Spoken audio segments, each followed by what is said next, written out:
Journey through 9 centuries of history in the aftermath of the Norman conquest, as London's mist-shrouded skyline bore witness to a new era of English history. William the Conqueror made a decision that would forever alter the landscape of British power. In 1078, he commissioned the construction of what would become one of history's most formidable fortresses, the Tower of London. Standing proudly on the northern bank of the Thames River, this architectural marvel was strategically positioned to both defend the city and serve as a stark reminder of Norman authority over the newly conquered Anglo-Saxon population. The Anglo-Saxon Chronicle recorded the local population's reaction in this year.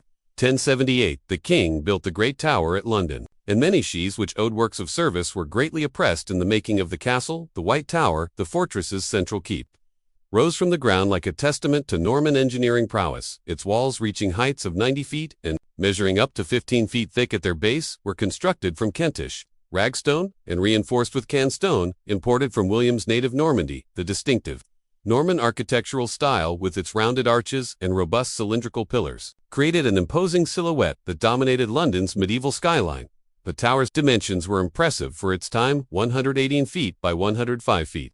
At the base, making it the largest building of its kind in Christian Europe, Gundulph, Bishop of Rochester, known as the Builder, Bishop, supervised the construction and incorporated innovative features like the building a defended entrance, reached by wooden stairs that could be destroyed in times of siege. The Chapel of St. John within the White Tower remains one of the finest examples of Norman ecclesiastical architecture in England. The original structure underwent significant expansion under subsequent monarchs, each adding their own architectural flourishes and defensive improvements. Richard the Lionheart, during his brief stays between crusades, initiated the construction of the moat. In 1190, his brother King John further strengthened the fortress's defenses. However, it was Henry VI who truly transformed the tower during his reign. He ordered the addition of the Wakefield and Landon towers, creating comfortable royal accommodations decorated with elaborate paintings and colorful tapestries. According to royal records from 1236, Henry III ordered the walls of the Queen's chamber to be painted with roses and lined with winter and summer branches. The royal menagerie, established in 1235, housed exotic animals, including a polar bear gifted by the King of Norway in 1252. The bear was regular, why taken to the Thames, on a long chain to fish for its dinner. Much to the amazement of Londoners, the tow roll as a royal residence reached its zenith during the medieval period, hosting monarchs before their coronations and serving as a secure retreat during times of civil unrest. Edward I, known as Longshanks, made significant additions to the royal apartments and established the jewel house, where the crown jewels have been secured since 1303. This collection, valued beyond measure, included the famous Cullen and diamond, weighing 3.16 carats in its uncut form, the largest gem-quality diamond ever discovered. The imperial state crown alone contains 2,868 diamonds, 273 pearls, 17 sapphires, 11 emeralds, and 5 rubies. In 1671, Colonel Thomas Blood nearly succeeded in stealing the crown jewels. Disguised as a clergyman, upon being caught, he famously declared to Charles II, "I would have added England's crown to my achievements." Surprisingly, the king pardoned him and granted him Irish land worth £500 per year. The fortress also served as the royal mint from the late 13th century until 1810. Masterworker William Turner's records from 1279 indicate that over 4 million silver pennies were struck at the tower in just 1 year, demonstrating its crucial role in medieval England's economy. The royal armories, established during the reign of Elizabeth I, housed enough weapons and armor to equip 50 men. By 1605, master craftsman Jacob Holder, who worked at the tower from 1576 to 1608, created some of the most spectacular parade armors ever made, including the famous silvered and engraved armor made for Sir James Corey, which cost the equivalent of a modern luxury car. As political tensions grew throughout English history, the tower's character gradually shifted from royal residence to state prison. The first recorded prisoner, Ranulph Flambard, Bishop of Durham, made a dramatic escape in 1101 by climbing down a rope smuggled to him in a wine barrel during a feast he had organized for his guards. This escape prompted significant improvements to the tower's security measures, including the installation of iron bars in windows and additional guard posts. The poet, Charles, Duke of Orleans, captured at Audincourt in 1415, spent 25 years imprisoned in the tower, during which he wrote some of the finest medieval French poetry. His famous verse, written from the tower, reads, "Go forth, my song made, in my tower of pain to meet my lady, tell her I'm alive." The Wars of the Roses marked a turning point in the tower's history as it became increasingly associated with imprisonment and execution. The Salt Tower, built in the 1230s, gained notoriety for housing prisoners accused of witchcraft, while the Band Tower became known for its remarkable collection of prisoner graffiti. One particularly poignant example is the word Jane, carved into the wall, but believed to be the work of Lady Jane Grey's husband Lord Guildford Dudley, before their executions in 1550, for the walls tell countless stories.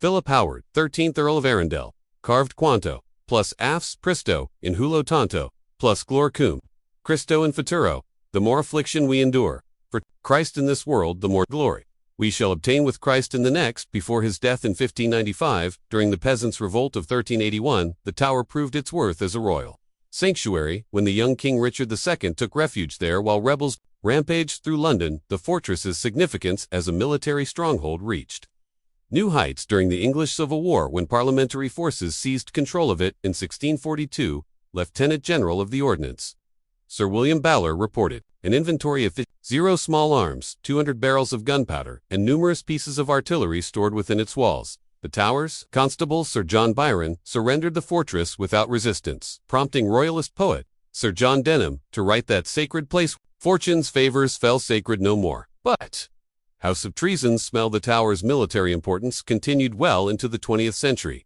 During World War II, it suffered damage from German bombing raids, particularly during the Blitz of 1941. On September 5, 1940, a high-explosive bomb damaged the north battlements and the Crown Jewels Fortress Chamber. Despite this, the Tower maintained its role as a symbol of British resilience. The last prisoner held at the Tower was Rudolf Hess, Hitler's deputy, who was briefly imprisoned there in 1941.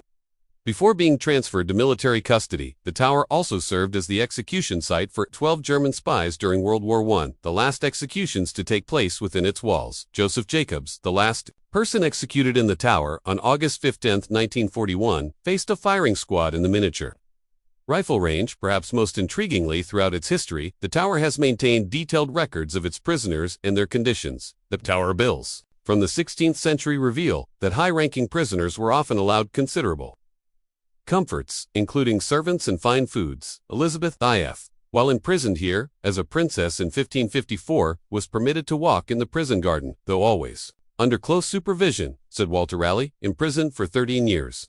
Established a still room in his quarters where he conducted alchemical experiments and created his famous great cordial medicine, the Antiquary. John Stowe recorded that A.R.'s young son was born in the Tower and was nicknamed Carew, meaning tower, in Welsh. The infamous explorer wrote in his cell, "Who knows not conscience is born of love, then if I were to name the general cause, I should say love is the cause of conscience." The Ravens add another layer of mystique to its rich history. According to legend dating back to Charles II's reign, if the ravens ever leave the Tower, the kingdom will fall. The king ordered 6 ravens to be kept at the Tower at all times, after his royal astronomer John Flamsteed complained that the birds were interfering with his observations. Today 7 ravens, the required 6 plus 1 spare, are maintained by the Raven Master with their wings partially clipped to prevent their departure. Each raven has a name and personality. Perhaps the most famous was Jim Craw, who served at the Tower for 44 years and could bow and curtsy to visit visitors. The dark art of death, the chilling role of executioners. At the chilling role of executioners. At the Tower, a tower in the shadows of medieval London where the tow walls whispered tales of power and punishment. A select group of men practiced what was perhaps history's most mob profession. These were the executioners of the Tower of London, whose names would become forever entwined with the final moments of some of England's most notable figures. Among them, Richard Brandon stands as one of the most infamous, known as the King's Executioner during the mid-17th century. Brandon, who inherited the position from his father, Gregory Brandon, earned dark fame as the masked man who executed King Charles I in 1649, though he later claimed the act haunted him until his death in 1649. Reportedly confessing on his deathbed that the ghost of the king haunts my dreams. The execution of Charles I was particularly notable as Brandon received an unprecedented fee of £30, equivalent to around £4.00 today, in the king's cloak as a traditional executioner perquisite. The poet Andrew Marvell later wrote of this moment, "He nothing common did or mean, upon that memorable scene the position of executioner, while lucrative carried a heavy social stigma." Records from 1938 showed that executioners were paid £3 per year, equivalent to roughly £15.00 today, with additional fees for each execution, 13 shillings and 4 for a beheading and 6 shillings and 8 for a hanging. These men often lived in isolated quarters within the Tower complex, separated from both prisoners and guards. John Ketch, perhaps the most notorious executioner of the late 17th century, was known to frequent the Lamb and Flag tavern near the tower, where he would drink alone, shunned by other patrons. Despite his official status, Ketch became so notorious for his botched executions that his name became a common slang term for executioners, Jack Ketch, and he was immortalized in puppet shows and street ballads. The diarist Samuel Pepys wrote of him in 1684, "I hear that the executioner's name is Ketch, and that he is so proud of his name that he hath got it set up in gold letters over his door. The art of execution required considerable skill, particularly for beheadings, which were reserved for nobles and royalty. The executioner, lb with a blade nearly 8 in long, required immense strength and precision to wield effectively the sword, considered more honorable and typically used for high-ranking nobles, and royalty demanded even greater expertise in Berlin's execution. In 1536, Six was carried out by a swordsman, specially summoned from sea, known for his skill with the blade. Henry VII spared no expense, paying the equivalent of £23 in today's money to ensure his second wife received a swift death. The French executioner Jean Romo was famous for his technique of distracting the condemned by asking them to look elsewhere moments before the strike, and Berlin's last words reflected this practice thus: "I take my leave of the world of you all, and I heartily desire you all to pray for me." The execution was so swift that witnesses reported her lips were still moving in prayer. When the blade fell, the scaffold itself was a carefully constructed stage of death, typically standing 15 feet high, to allow crowds to witness the spectacle. The execution of Lady Jane Grey in 1554 drew thousands of spectators, with contemporary accounts describing how she walked with a book in her hand, wherein she prayed until she came to the scaffold. The block, made of solid oak, was designed with a curved depression to cradle the condemned neck. Before each execution, it was thoroughly cleaned, and sometimes strewn with straw to absorb the blood. The Tower Green, where private executions took place, measured approximately 33 feet by 24 feet. With the scaffold positioned to catch the morning light. Sir Thomas More's execution in 1535 took place at dawn, and he famously quipped to his executioner, "I pray you, sir, see me safe up, and for my coming down, let me shift for myself." The carpenter Thomas Andrews, who built many of the tower's scaffolds between 1485 and 1509, kept detailed records of their construction, noting that each platform required 650 nails and 47 wooden planks, costing approximately £4. Executioners developed various rituals to cope with their gruesome duty documents from 1578 revealed that some would ask forgiveness from their victims before the fatal blow, while others would drink heavily the night before to steady their nerves. The executioner of Catherine Howard, Henry VII's fifth wife, reportedly practiced on sheep carcasses to ensure a clean strike. Francis Threadkill, executioner, from 1485 to 1505, maintained a detailed diary of his preparations, including the ritual of sleeping with an axe under his pillow the night before an execution, and reciting the prayer, "Grant me strength to serve justice with mercy." Executioners also believed in certain superstitions. Many would keep a piece of the rope used in hangings, believing it brought good luck.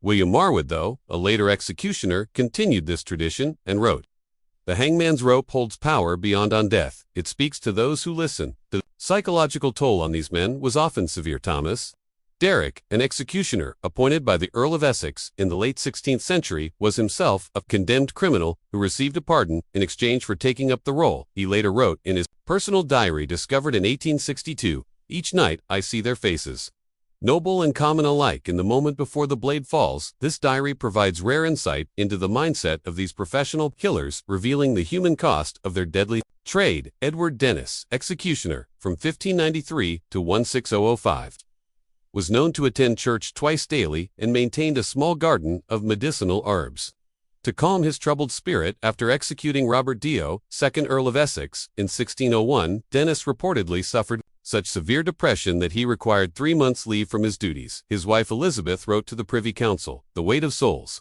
bears heavy upon him, and he seeks solace in prayer and herbs. Not all executions went as planned."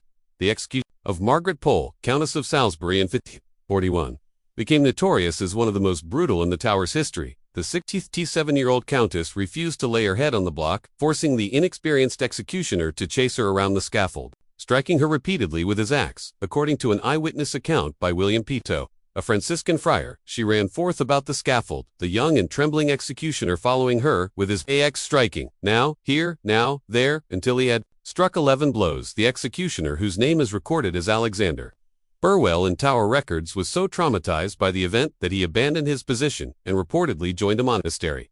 Norfolk, similarly, the 1645 execution of Sir Alexander Carew became infamous when the executioner Ralph Gritchin required 4 strokes to complete the beheading. The crowd's reaction was so violent that Gritchin had to be escorted from the tower under armed guard. The poet John Taylor wrote of such botched executions: when death's dark servant trembles at his task, it is then the condemned must wear. The executioners masked the power to grant last, it pardons, rested with the monarch. Leading to dramatic scenes on the scaffold in 1483, Sir James was already kneeling at the block when a messenger arrived with a royal pardon from Richard III. The executioner had already raised his axe, and the reprieve came so late that Terrell's hair reportedly turned white from the shock. He would, ironically, return to the Tower years later, this time without reprieve for his alleged involvement in the murder of the princes in the Tower. Another notable case was that of John Dudley, Duke of Northumberland, in 1553. As he mounted the scaffold, a royal messenger appeared with what the crowd believed to be a pardon. Instead, it was merely a brief postponement so that Dudley could witness the execution of his co-conspirator, Sir John Gates, the Tower's chaplain. Master Hugh Latimer recorded Dudley's words: "This day's delay is but to taste the bitterness of death." Twice over, the professionals of death maintained strict protocols regarding their duties. They would often fast before an execution and would ritually ask forgiveness from their victim before striking the axe, and block were covered with black cloth between executions and executions, would meticulously maintain their tools.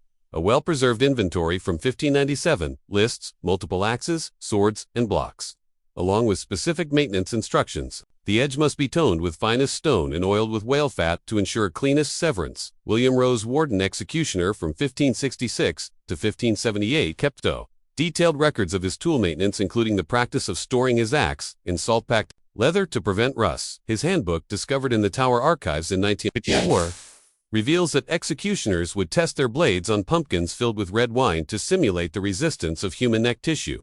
The executioner attire also followed strict protocols. They wore a black mask, not primarily for anonymity, but as a symbol of death's impartiality. Their clothing was typically black or dark gray, with leather aprons to protect against blood spray on special occasions, such as royal executions. They might wear a ceremonial hood of black velvet. Thomas Howard, appointed executioner in 16,001, recorded in his expense accounts the cost of his official garb: 2 masks of finest leather at 4 shillings each, 1 ceremonial hood of velvet at 15 shillings, and boots of Spanish leather at 8 shillings.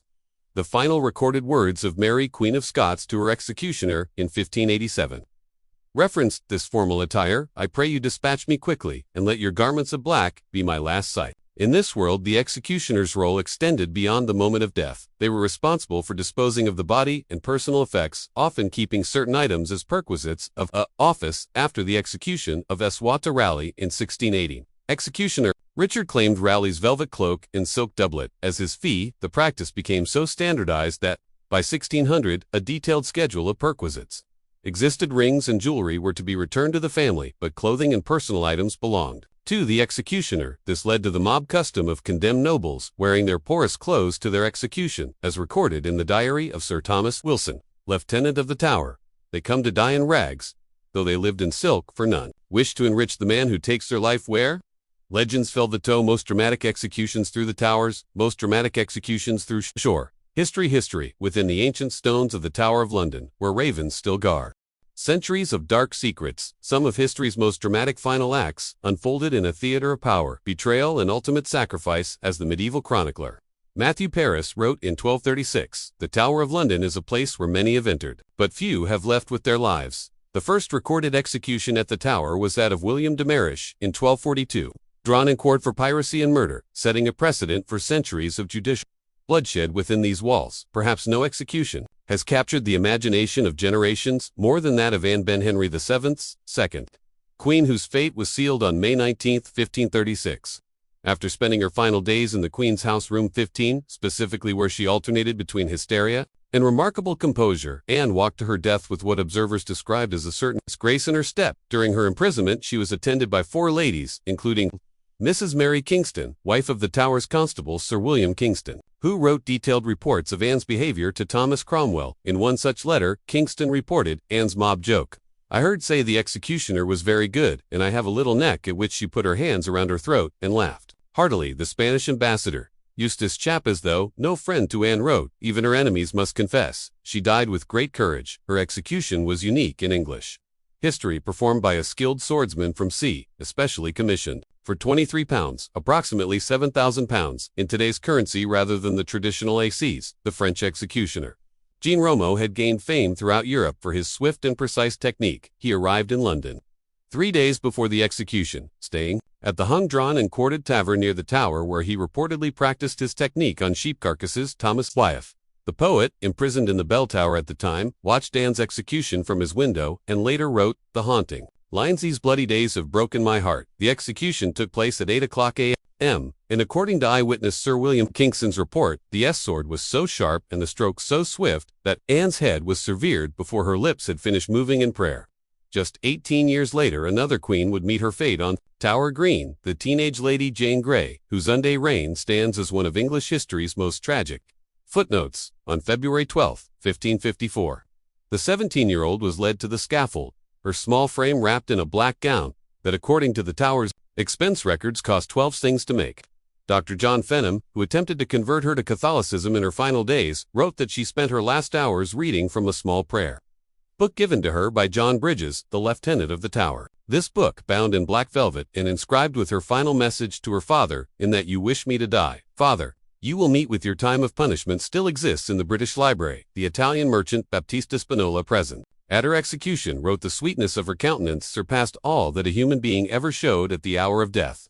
Sir Thomas More's execution, on July 6, 1535, marked another pivotal moment in Tudor history. After refusing to acknowledge Henry VII as supreme head of the Church of England, More spent 14 months imprisoned in the bell tower, where he wrote his final works by candlelight, using charcoal and scraps of paper smuggled to him by his daughter Margaret. The Tower records show he was charged 1 penny per day for food and fuel, though his family was permitted to bring him additional provisions. His cell, measuring just 13 feet by 15 feet, can still be visited today, with its original stone fireplace and toilet cubicle. The Spanish ambassador Eustace Chapis reported that More's wit remained sharp even in captivity, noting how he responded to his wife's pleas to submit to the king by asking, "Is not 20 years of life enough for you, dame?" William More's son-in-law recorded that, when told a sentence had been commuted from hanging to beheading, More quipped, "God forbid the king should use any more such mercy unto any of my friends." The most enduring mystery of the Tower remains the fate of the Princes Edward V, aged 12, and Richard, Duke of York, aged 9. Sir James Till, executed in 1502, professed under torture to murdering the princes on Richard III's orders, claiming they were suffocated with pillows and buried at the foot of a staircase. The Tudor chronicler Virgil recorded that the princes were last seen playing with a ball in the Tower gardens in August 1483, after which they were seen nevermore. Court physician Dr. Argentine, the last person known to have seen Edward V alive, reported the young king, saying he believed death was near at hand. The discovery of the skeletons in 1674 led to Charles II ordering a marble end designed by Christopher Wren to house the remains in Westminster Abbey in 1789. Workmen accidentally broke into the tomb, reporting that the larger skeleton measured for T11, inconsistent with Edward's estimated height at death. The distinction between Tower Hill and Tower Green executions reflected the rigid social hierarchy of medieval and Tudor England. Tower Hill, with its purpose-built scaffold standing 15 feet high, could accommodate crowds of up to 10,000 spectators. The execution of Jack Hade's followers in 1450 drew such large crowds that several spectators were crushed to death. The Hill's permanent scaffold was maintained by the City of London at an annual cost of £4, as recorded in the city's accounts. By contrast, Tower Green was an intimate space where witnesses rarely numbered more than 200. The Spanish ambassador wrote of Catherine Howard's execution in 1542, "The privacy of the place made it all the more terrible, as if death itself were whispering rather than shouting." The site of these private executions on Tower Green held peculiar customs and rituals. The block itself was crafted from solid English oak by Tower carpenter John Ripley, who received 2 for each new block. Lady Rochford, who was executed alongside Catherine Howe, reportedly fainted upon seeing the block and had to be revived with smelling salts before her execution could proceed. The Tower's surgeon Thomas Vicori was paid 33 shillings and 4 to attend each execution, though his services were rarely needed. As diarist Edward Tall noted in 1542, death at the Tower was, if nothing else, most efficiently administered whispers. In stone, the Tower is ghostly residence and unresting souls. Tower is ghostly residence and unresting souls in the gathering dusk, when the last tourists have departed and the ravens settle into their roosts. the Tower of London transforms from a historical monument into a realm where the past refuses to rest quietly since 1078. These ancient walls have witnessed centuries of torture, execution, and intrigue, creating what many believe to be one of the most haunted locations in Britain. The first recorded ghostly appearance dates to 1817, when guard Edmund Linthal Swift encountered a mysterious bear in the Martin Tower, an incident that led to his death from shock. 2 days later, according to the Tower's official records, Swift's last words, recorded by the Tower physician Dr. James Morrison, were hauntingly precise. "It was not a trick of the light, nor a fancy of the mind, but as real as the stones themselves." The incident prompted the first official investigation into supernatural occurrences at the Tower, led by Sir Robert Smirke, the Toe architect, who documented 17 unexplained phenomena between 187 and 1820 in his private journal, now preserved in the British Library. Perhaps the most famous spectral resident is Anne Boleyn, whose tragic end in 1536 seems to have gave her spirit to these grounds.